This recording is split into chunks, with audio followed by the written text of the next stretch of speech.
Welcome to Free to Cook. In this episode, we're going to be cooking beef cheek nachos. Beef cheeks are rich in flavour and amazingly tender when cooked right, making them perfect for nachos. To start, we're going to make a simple rub.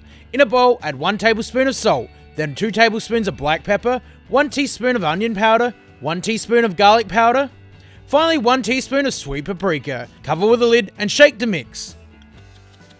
Now you'll need your beef cheeks. Coat heavily with the rub. These are ready to hit the barbecue.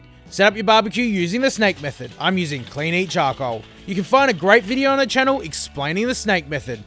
For that beautiful smoky flavour, I'm using ironbark from SA Barbecue Woods. Have the barbecue sitting around 265 Fahrenheit or 130 Celsius before placing the beef cheeks opposite the charcoal. Cover with a lid and smoke for 3 to 4 hours.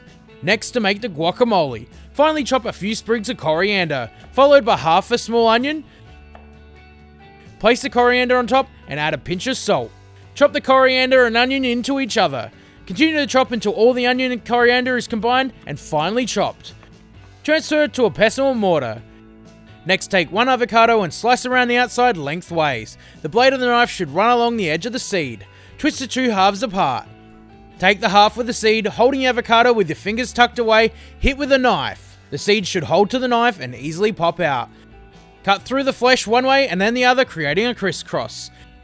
Add the avocado to the pestle or mortar by holding on the edge of the skin and pushing on the center.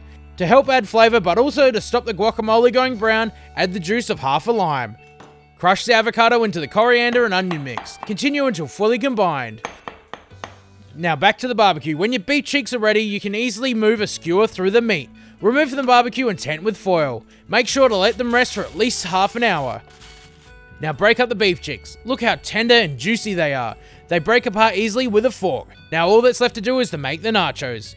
In a pan or a tray, add a layer of corn chips, then a layer of salsa, next a layer of our beautiful beef cheeks, some jalapenos for some heat, finally top with some grated cheddar cheese. Place under the grill for 5 minutes to melt the cheese. To finish it off, top with some sour cream and our homemade guacamole. There you have it, beef cheek nachos. The freshness of the guacamole and the richness of the beef cheeks makes this nachos one damn delicious dish. If you found this recipe helpful, don't forget to share it, subscribe to the channel, like us on Facebook, follow us on Instagram, and if you have any recipe suggestions, leave them in the comments.